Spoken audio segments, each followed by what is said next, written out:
Deixa eu dividir com você mais um devocional, dessa vez aqui em Jeremias 17. Estava meditando um pouquinho e aqui fala sobre como o pecado dos pais marca os filhos e faz com que eles percam o acesso ao coração dos seus filhos, né? O pecado de Judá está escrito com um ponteiro de ferro e com um diamante pontiagudo gravado na tábua do seu coração e nas pontas dos seus altares. Seus filhos se lembram dos seus altares e dos seus poste-ídolos junto às árvores frondosas, sobre os altos outeiros. Ó monte do campo, os teus bens e todos os teus tesouros darei por presa, como também os teus altos por causa do pecado em todos os teus territórios. Assim, por ti mesmo te privarás da tua herança que te dei, e far-te-ei servir os teus inimigos na terra que não conheces, porque o fogo que acendeste na minha ira arderá para sempre. É Jeremias, capítulo 17, dos versículos 1 ao 4. Eu li aqui. E eu anotei aqui alguns pontos no meu devocional. Foi o seguinte. O primeiro ponto é que o pecado ele estava incrustado no coração de Judá. Aí o versículo 1 ele diz assim: o pecado de Judá está escrito com um ponteiro de ferro e com um diamante pontiagudo gravado na tábua do seu coração. Então havia pecados, né, escritos com ponta de ferro, com ponta de diamante no coração do povo de Judá. Um pecado que estava ali incrustado mesmo, né, difícil de ser retirado, de ser arrancado. E aí, pensando um pouco sobre isso, eu percebi que existem pecados que a gente luta mais, né? A gente trava uma batalha maior para poder retirar e a gente vê, assim, sempre uma certa recorrência. Por exemplo, a gente tem aqui o que a igreja classificou como sendo os 7 pecados capitais, né? Que são o quê? A gula, a luxúria, a inveja, a preguiça, a ira, a soberba, a avareza. Esses 7 pecados considerados pela igreja como os pecados capitais, isso acontece por algum motivo, né? Eles listaram esses 7 pecados porque era o que eles viam com mais recorrência aparecerem nas confissões. Então, são os 7 pecados mais comuns a todas as pessoas, de fato, né? E são raízes de outros vários pecados. Então, certamente a gente tem, assim, um problema com 1, 2, 3 ou até mais desses aqui, ou outros pecados, né? Que todos eles são listados na Bíblia como sendo idolatria, porque é quando você tira Deus do lugar, do trono ali da tua vida, e você coloca a comida, e você coloca os bens materiais, ou você coloca você mesmo, seu ego, e aí, né, deságua na ira. Enfim, são formas de idolatrar outras coisas e a gente mesmo ao invés de Deus. Então é considerado uma idolatria, né? Quando você tira Deus do trono da tua vida e coloca uma outra coisa, qualquer que seja ela. Então, esses ou outros pecados, eles estavam ali incrustados na nação de Judá, no seu coração, como diz a Bíblia. E olha o que ele diz no versículo 2. Os seus filhos se lembram dos seus altares, dos seus ídolos, junto às árvores frondosas, sobre os altos outeiros. Ou seja, aquele pecado, ele estava na vida dos pais, né? E quando eles tinham filhos, aquilo marcava os seus filhos. Porque eu até fiz aqui algumas observações. Por exemplo, se você sofre com a gula, a comida é tudo pra você, você come de forma desenfreada, aquilo marca o seu filho, porque ele tá te observando, ele tá vendo o que você tá fazendo, ele percebe a sua relação com a comida, se é uma relação nervosa, desenfreada, desregulada, e aquilo marca o seu filho. Provavelmente ele vai levar também, né, essa relação desequilibrada com a comida para a vida dele, né? Um outro exemplo,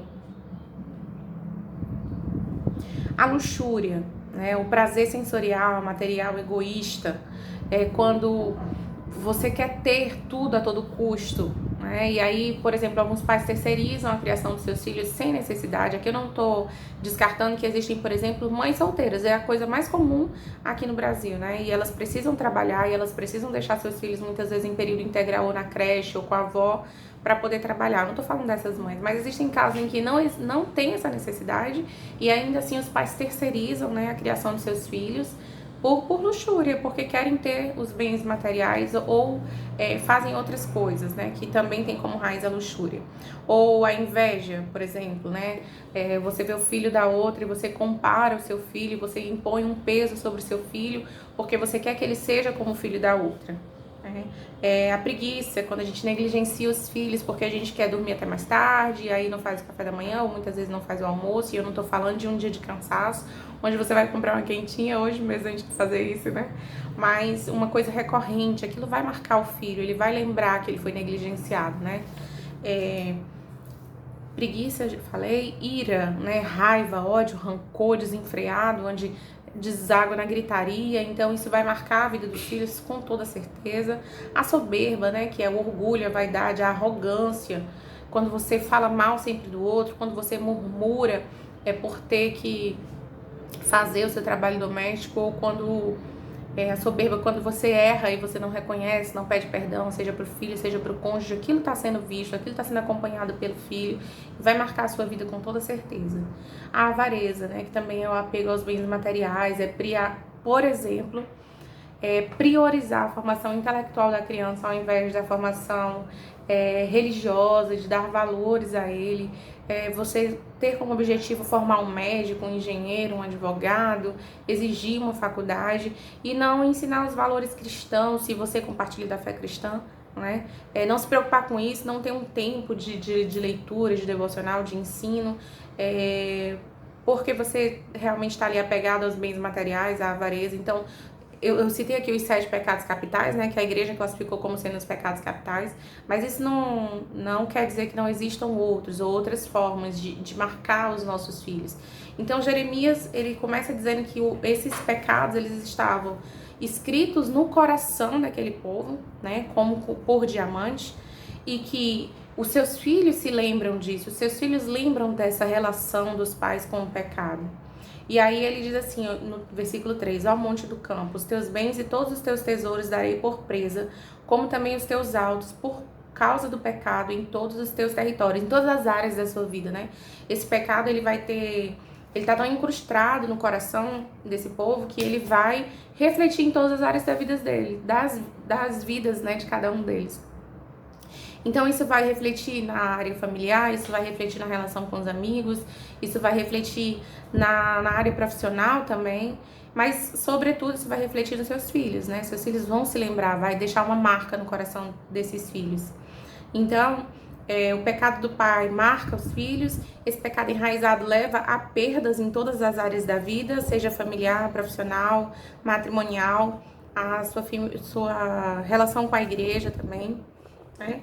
E aí o versículo 4, que é onde eu queria chegar, que foi o que mais me chocou, né? Porque ele diz assim, versículo 4, assim por ti mesmo te privarás da tua herança que te dei, e far-te-ei servir os teus inimigos na terra que não conheces, porque o fogo que acendestes na minha ira arderá para sempre. Como eu disse, esses pecados, eles são considerados na Bíblia como idolatria, né? Então é a troca de Deus por outra coisa, e isso acende a ira de Deus. A Bíblia diz que Deus, ele não divide a sua glória com ninguém, nem com bens materiais, nem com nós mesmos, com o nosso ego, com a nossa ira. Deus não divide a sua glória.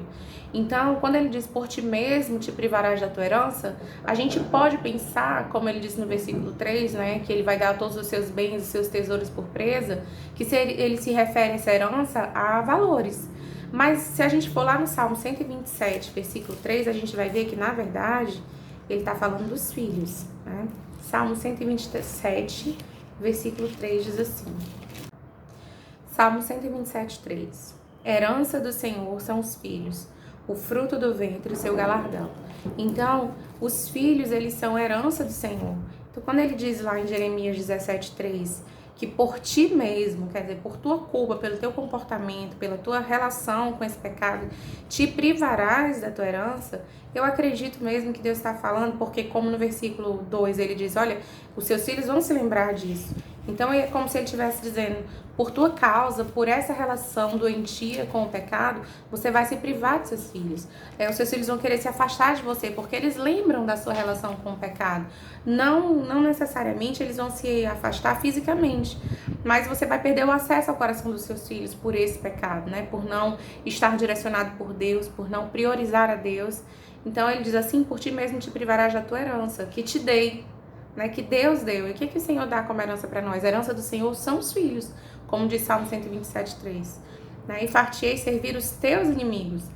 ou seja, aquele pecado que que está incrustado, gravado no nosso coração como que por diamante, a gente vai acabar servindo a eles, e os nossos filhos, se a gente não cuidar, se a gente não tiver uma boa relação com Deus, se não tiver arrependimento, eles também vão servir a esse pecado, né? Vai ficar tão marcado neles.